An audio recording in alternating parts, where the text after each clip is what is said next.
Among the first communities to come back was the Vietnamese community. And I mean not only come back physically, but also come back in terms of being vibrant.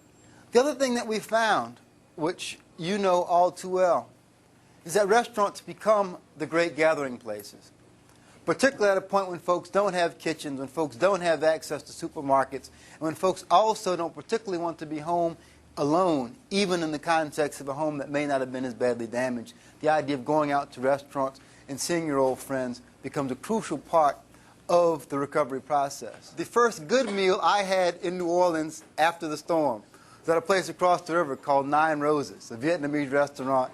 And you go in and they say, look, we don't have everything on the menu, but the menu's like 10 pages anyway. Joanne Clevenger probably expressed it best when she talked about how folks would go from table to table in her restaurant. Every night she'd go there and see that. And there's a sense of finding people who you hadn't seen before over a meal. And restaurant meals, in a sense, are not communal. But in this context, restaurant meals became communal. And it's difficult to explain to people that snapping back when you and a few of your neighbors have a problem may not be so difficult. Snapping back when you and a couple of 100,000 of your neighbors are having difficulty is that much more complex, that much more difficult. In part because it's not as if you can call friends and neighbors and tell them your problems, because they got the exact same problems.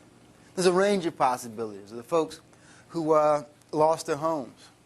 There are the folks who didn't lose their homes that are fighting with the insurance company. There are the folks who didn't lose their homes, didn't need any insurance money, but got to put the kids in school somewhere.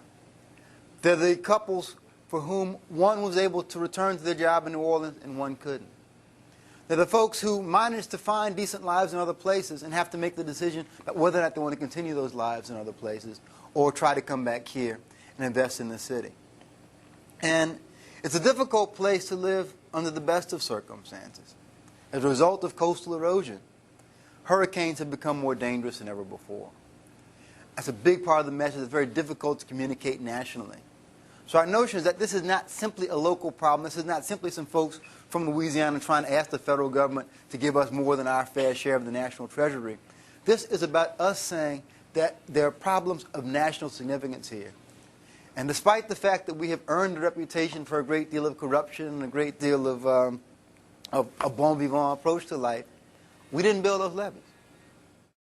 We're thankful to folks like y'all who come down here, because only in seeing this firsthand can you really appreciate the magnitude of what we're dealing with. And what's striking to me is how quickly and thoroughly the restaurant folks have gotten it, and how difficult it has been to get that message to other people. The kinds of person-to-person things that Share Our Strength and Union Square have been able to do has been immeasurable in terms of what it has done to the psyche of people here, what it has done to convince people that we can indeed move forward.